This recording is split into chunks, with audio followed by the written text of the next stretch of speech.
Assalomu alaykum. Bugungi darsimizda biz formani boshlagan edik va formani label, input kabi taglar bilan gaplashgandik. Inputni ham typelar bilan gaplashdik. Umid qilaman o'zingiz sinab ko'rdingiz inputni barcha typelarini. Endi formani yana bir qancha taglar bilan gaplashamiz. Bu select tagi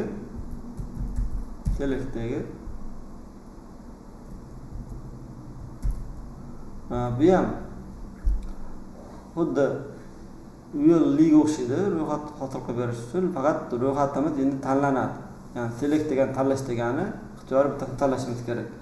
Buni tanlashimiz uchun bizda option tagi bo'lishi kerak. Bu optionga qiymat kiritamiz. Aytaylik, birinchisiga olma. Yana option kiritamiz. Nechta tanlanuvchi narsa bo'lsa, har bittasiga alohida option kiritishimiz kerak. Mana yana option kiritamiz. Option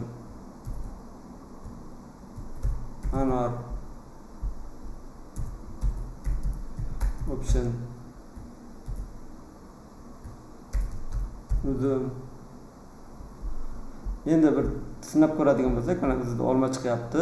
Tugmamizni bitta bosamiz, mana tanlangan, yozgan qiymatlarimiz chiqadi. Banan tanlasak, mana banan tanlanyapti. Anorni tanlasak, anor tanlanyapti. Select vazifasi shu. Tanlanish uchun ishlatiladi. Option select.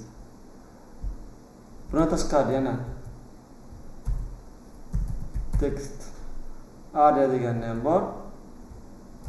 Bu asosan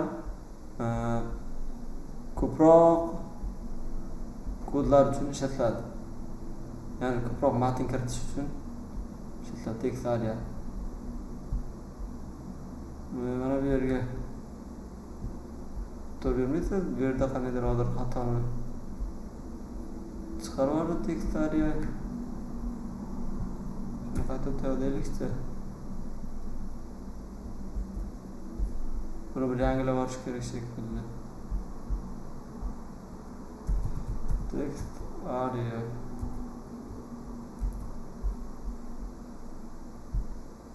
Mana xullas qana bu yerda qanaqadir xatosini yozib beryapti, lekin ayni mana shuni desak bo'ladi. Buni bir qancha qo'shimcha qiymatlari bor. Misol uchun calls necha ustun, ya'ni ekranning qancha qismini egallash kerak. Misol uchun calls 5 deydigan bo'lsak, ko'ryapsiz, ancha kichikroq bo'ldi. Yani qancha kattartirishimiz bo'ladi. Misol uchun calls 100 juda ham kattarib ketdi. Calls 10 nisbatan kichikroq bo'ldi. Bu ko'p matn kirish ishlatiladi. Odatda biror narsani kommentariy yozmoqchi bo'lsangiz, sizga ko'proq matn yozadigan joy kerak bo'ladi. Inputlarda endi ko'p ma'lumot yozilmaydi. Agar ko'proq ma'lumot yozish kerak bo'lsa, text areadan foydalaniladi. Text areaning calls degan atributi bor. Bu ekranning qancha qismini egallab turishini bildiradi. Misol uchun mana hajmini. Rows degani bor. Bu ekranni pastiga, ya'ni qatorasiga qancha joyda egallab turish kerakligini bildiradi. Bu ham 20 deydigan bo'lsak, mana ko'ryapsiz, pastga qarab o'zi. Calls yeniga qarab o'sayotganda, rows pastga qarab o'sadi. Shuning uchun ishlatiladi.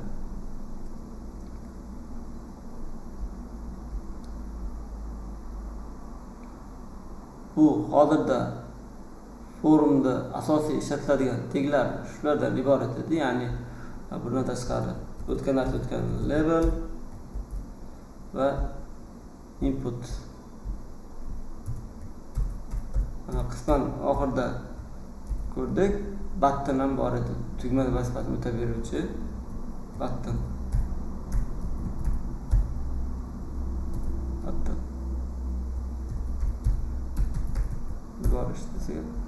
Mana tugma uchun ishlatiladi. Keyingi darsda ularga qo'shimcha atributlar beramiz. Formga atribut beramiz. U haqida alohida gaplashamiz. Hammaga rahmat. Sog' bo'ling sizlar.